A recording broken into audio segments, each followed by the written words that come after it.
make sure everything's set up perfectly. And this song is really easy to sing because it's call and response. So I sing a line, you sing it right back to me. I sing a line, you sing it right back to me 3 times. There's a little part we all sing together. When we're all singing together, I'll just do this. And there's one, besides words which you already know, sounds that you already know, like ya and hey. The one word, you know those words already. The one word that's in there that might not be familiar to you is the Cherokee word for joy, which is uli helisti. Uli helisti. Uli helisti. Yeah, uli helisti. And this word, as well as meaning joy, means welcome. And I mean, isn't that perfect? Because we welcome people with joy, such joy that they're in our lives. So here we go, okay? I'll sing a line, you're going to sing right down. Na na na na na na na hey yo. Ya na na na na na na hey yo. Ya na na na na na na hey yo. Ya na na na na na hey yo. Ya na hey ya na hey ya na hey yo. Ya na hey ya na hey ya na hey yo.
Well,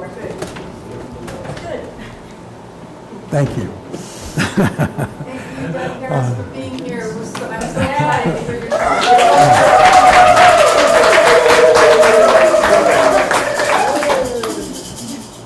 It's been a long time getting here.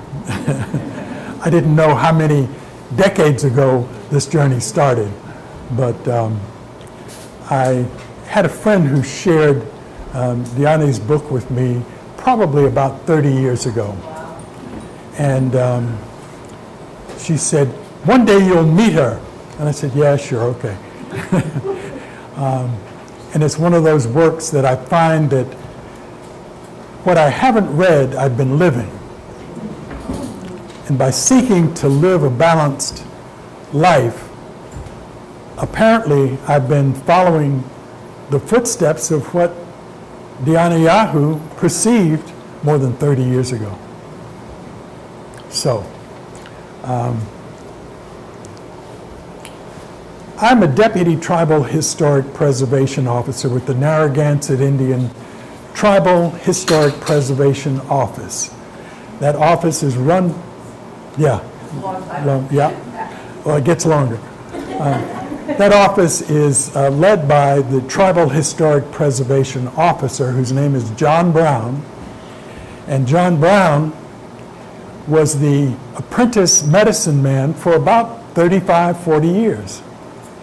And his uncle, Lloyd Running Wolf Wilcox, stepped down from that position about 3 years ago. I get a call from John and he said, Uncle just called and he said, you're on. And I said, what? He said, well, Brown, I'm not coming in today. So you've got the ceremony. Now, you have to appreciate Lloyd Running Wolf Wilcox. This is a man who is the son of a medicine man, who is the son of a medicine man. And Lloyd was the youngest male, did not expect that he would have to ever do anything other than what he wanted to do in life. He was in the Korean War, in Europe. He got to know a lot about Germany, got to climb the Alps, got to fish. And I'm giving you snippets of stories that I have to listen to over and over again. He's now in a nursing home, and I visit him once a week. And when he's not harassing me and taking me through intellectual paces, he's telling me his stories. It took me a long time to figure out that he was not just a curmudgeon, abusive old man, but he could actually see into the future. He could anticipate what I was going to have to deal with the coming week. And he basically would give me a tune-up fight. So I would leave on Fridays or Saturdays whenever I stopped by to see him, bloodied and trying to be unbowed intellectually. He would have taken me through my paces, and it took me a while to finally figure out, oh my God, I just went through this with Lloyd last weekend. And that's what I'm having to deal with this idiot.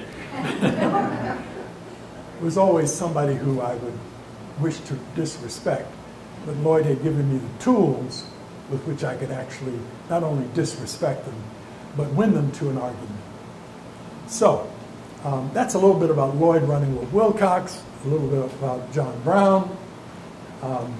We were the 14th tribe in the United States to be acknowledged as having Tribal Historic Preservation Office status. I was always told, oh, no, we were in the first 12.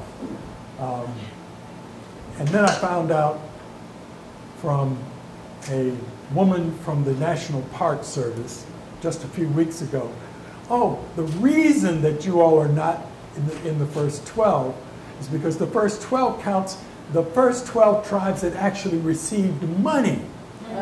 You all were arguing with us until you became 14. So there was a big argument, and Narragansetts, and let's see, is there anyone else in here who knows Narragansetts? There's one gentleman who had experience with Narragansetts, so I figured I could trade on his knowledge. But Narragansetts aren't easy to deal with. You're going to deal with Narragansetts, you're going to have a fight on your hands. We fought in King Philip's War. We fought the Mohawk before King Philip's War. The Narragansetts led other Algonquin people in defeating the Mohawk in Algonquin country. So Narragansetts have the assessment that they are hot poo-poo. And that starts back with people like Tashtasuk, Kananchit, and his uncle before him, Kananakus. I'm honored to be here. I'm honored to be in the land of the Wabanaki people in Vermont. We've had great dealings with Wabanaki people. We've been here before consulting on ceremonial stone features with the Forest Service over in Rutland, where they were considering dismantling ceremonial stone platforms because the retiring archaeologist wanted to make a name for himself by having established that they were either colonial built or Indian built. And how do you do that? It's the old Western technique. You do surgery. You take it apart, see what it's made of. Well, we heard about that and said, wait a minute, those are ceremonial. You don't get to take them apart and find out anything. You take them apart and you're engaging in sacrilege. I presented the issue at the United South and Eastern Tribes, and one of my colleagues fought me on the issue. And she was a good fighter. I've learned to really respect her a great deal. And I usually respect her best when I'm either standing behind her or next to her, not in front of her. We sat there and I began to say, well, we have to consult on this. Now, I'm going to show you shortly a resolution. It was the first resolution that the United South and Eastern Tribes produced dealing with ceremonial stone landscapes. And it was done in October of 2002, and it carries the number of 2003. And since that time, we had done about 7 resolutions dealing with ceremonial stones. And so I took the position, we are the leaders in the protection of ceremonial stone landscapes. We have to stop these people from destroying a ceremonial stone landscape. Now, what I didn't know was that the lady sitting across from me, who will remain nameless because some of you probably will know her, and they'll get back to her again when I'm talking about it.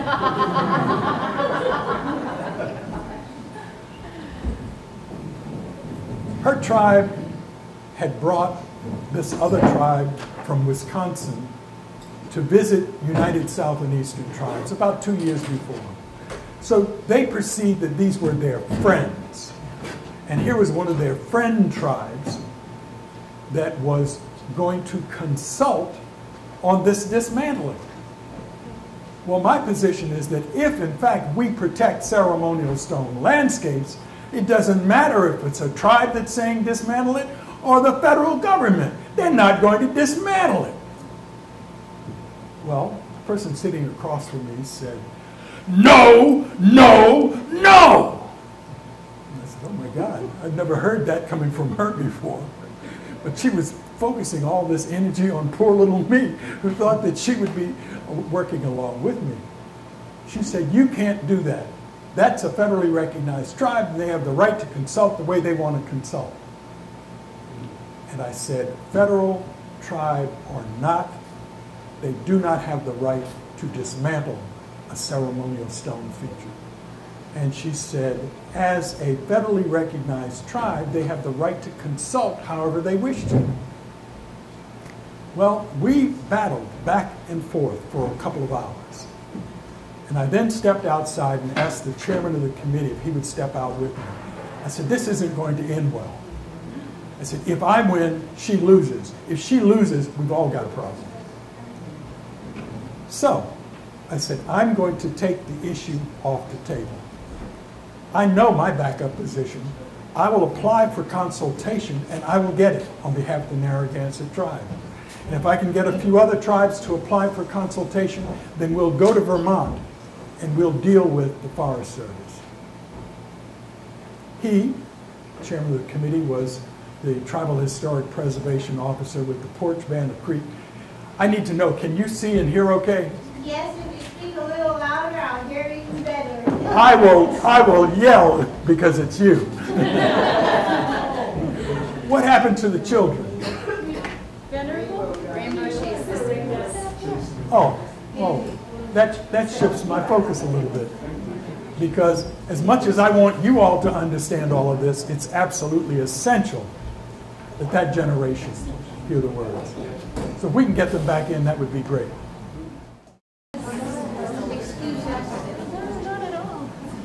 As you need to take the time, please do. You didn't hear my compliments about 30 years ago how I was introduced to you through one of your books by a young lady. And I said that that's when my journey to here began. So when I first met you and embraced you, the tears that you saw in my eyes were because of the journey that I've been on to get here. So thank you. She was a woman who changed my life in many ways. She introduced me to being a vegetarian. She introduced me to many things, and I assume that some of that had an influence from her experience, either of your book or of you directly. So I give thanks to you, because mine has not been the journey I'd planned for life, but I'm sure it's the journey that my ancestors saw. Please sit down. You have the honored seats in the house because I'm really here because of you. Okay? And I'll explain that. Now, first of all, I need to know some names and I need to know some ages. What is your name? Aloha. Aloha? Aloha. And how old are you? 8. And how old are you? And what is your name? Emma. And how old are you? 10. And what is your name? Ari. And what is your name? Annabelle. And how old are you? 8. And I know your name is Orion, and you're going to tell me about your belt soon, but not yet. That's a joke between you and me. How old are you? You're 9. And how old are you? All right. And what is your name? All right. 8, 9, 10, and no 11s. Okay. I'm 75. Wow. Okay? And the reason I'm asking you numbers is because I've made an arrangement with Creator and the ancestors that I hope they're going to honor, and that is that I'm going to stick around for another 10 years because I've got that much work to do. So, how old are you? 8. When you're 18, I'm going to expect that you will understand what I'm talking about and that you may actually be doing something about what I'm talking about, okay? I may only have 10. Now, if Creator and the ancestors says, oh, no, we're going to hold you here for 20 years. The only thing I'll ask in return is, please make me of sound mind and allowed to still be able to walk in the woods. Okay? But I want you to understand that within 10 years, I need each of you to have heard my words and to be doing something about what I'm going to teach you today. Okay? And you don't have to do that. That's just what I want you to do. Because if, in fact, I leave this level in 10 years, I don't want to feel that my life here was to serve no purpose. Okay? I want to feel that I left some words behind with people who are going to be 10, 11, 12, 13, 14, 15, 16, 17, 18, 19, 20, and that they will be able to do something about this work that I may have left behind. That's why I wanted you all here, okay? And Orion, soon you're going to have to tell me about your belt, okay? All right. This was a conversation that started yesterday, and sooner or later he's going to give me an answer. But until then, it's just a running joke between he and I.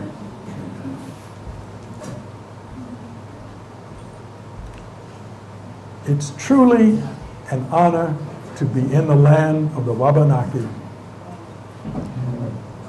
where Narragansetts have had a relationship for not only hundreds of years, but thousands of years. The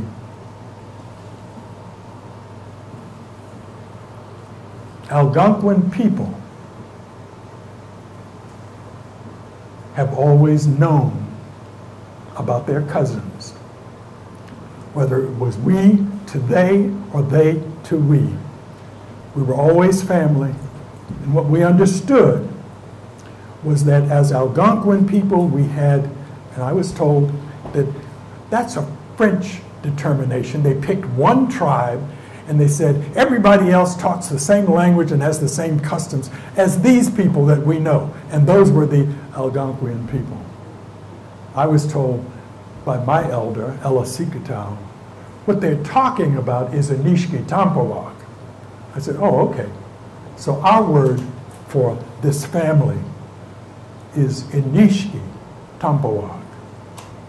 My elder told me that, and that to me will always be so.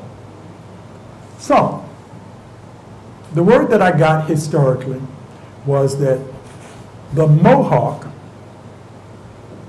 who are now very much our friends, were at one point not, and they came eastward to the coast to exploit the fact that there was a longer corn growing season and that wampum was available for the ceremonial belts that they like to use. Now, if I step on, first of all, are there any Mohawk? I want to know where a rock is coming from before I get too deep in this. Are there any Mohawk in the room? All right. Okay. Well, you and I already have a good relationship. Are we good? I'm going to meet your husband later, and we're okay. All right. So I can talk bad about your people. It only goes so deep. Well, it's always at my own risk. I call on Creator and the ancestors every night to give me guidance so I don't misstep and I don't get shot. and I don't get a rock thrown at me by a Mohawk lady. So, longer corn growing season, wampum. Wampum is from the quahog shell, and it's processed primarily along the coast, and the wampum belts and the wampum beads were trade goods traded with our relatives because they needed them for various purposes. And the belts were also utilized and made along the coast. The Mohawk came, and we don't know where they got their warrior tradition from, because I've always been taught that when the colonists came here, and I just heard a version of this today that really knocked my socks off, that the word Indian, my brother, comes from Indios, which is in God. Now, is that a proper translation? It is. All right. So that Christopher Columbus was not talking about Indians from India, because, and if you'll just give us that short story. In 1492, there was no country on planet Earth called India. It was Hindustan. And because they don't teach history the way it should be taught, people believe and don't check to see if what they're being taught is accurate. So when Matt Bear said his response to the crowd that there was no country on planet Earth called India, then his next question was, then how did we get to be called Indians? And he referred that to me, and I said, the response was, I said, you're right. 1492, that land was called Hindustan. And I said, don't confuse that with me being smart. I said, that was the only year I paid attention in high school. I said, I barely got out of high school. But he asked me again, he said, then how did we get the name? And I said, I don't have a clue. Well, he went and asked permission to go to Spain to look in Columbus's law. And he asked two translators, one Italian and one Spanish. He said, I need to know the reference that Columbus made in his law to the people who he met. And in the Spanish, the word Dios means God. And in the context of the phrase Indios, he was referring to the people as being in with God. So it really changes the perspective of the image of the people not being heathens, pagans, and savages, but actually being a higher functioning group of people that is seen. There's much more, but that's tying into exactly your premise and your approach to the history and the things that we need to set straight for the future generation.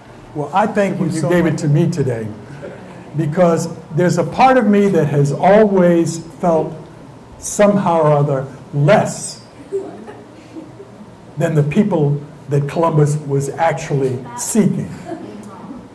And to find out that what you're saying supports the belief that I've always been taught, that this was better than the Garden of Eden, that this was the place where there was no warfare. So I get to that point because we get to, what was wrong with the darn Iroquois? Why were they fighting so much? And I don't have an answer to that question. But that's a leap from that to this. We are the people who were of the land that was in harmony with God. In Dios, in God. All right. Thank you for that. That's, I put that in my medicine bag, and I can pull that out. I may not add your name to it next time I pull it out. But I'll be thinking about you. As I indicated, I expect to learn as much as I can teach. So I expect to hear from each of you that which you know. And it may come in your questions, or it may come in your answers. But I expect that you will understand Where does the word Indian come from? What did he just say? Indios were the words that Christopher Columbus used to talk about the people he met here. And that at that time, there was no country called India and no people called Indians. But he was talking about us. And as my brother said, the country was then called Hindustan, the place that we now call India. Now, his name is Lloyd Running Wolf Wilcox. And I went to the elder medicine man and I said, Mr. Wilcox, I don't know what we're going to be able to do. The state wants to not acknowledge the ceremonial nature of this hill at Turner Falls Airport. And the archaeologists don't want to acknowledge it. They've already acknowledged that there's a Paleolithic site. But what I found across from the Paleolithic site are ceremonial stones. And they don't want to accept that. What they're saying, that the state is saying, is that Indians did not do any of this. I said, so Mr. Wilcox, the only thing I can recommend is that I will lay down in front of a bulldozer. I believe in what's there. I will lay down in front of a bulldozer in order to stop this action. He said, wait a minute, Harris, hold on. Don't count on the oral history or tribal lore to win a fight like this. Because they, the state and the federal government, know how to undercut that. Let the landscape speak for itself. Well, when he told me that, I had the answer. I got up, left his office. I was hopping and skipping and real happy about it. Only took me 3 days to figure out that I did not know what the hell he was talking about. Oh, you like that? So if I say hell, you laugh? So all I have to do for you guys is just say hell, hell, hell. Right. Did you know that indigenous people, our ancestors, did not have a hell and did not have a devil? Did you know that? Oh, you're not laughing anymore. Okay, all right. That was introduced to us in either 22 or 1623 by Edward Winslow, who came to visit one of our chiefs who was sick, whose name was Massasoit, and he brought him back to health. And what he realized and wrote in a letter to one of his associates was, these people don't have a hell or a devil, and how can we Christianize them if they don't understand devil and hell? I know how to push your buttons now. Hell, hell, hell, hell.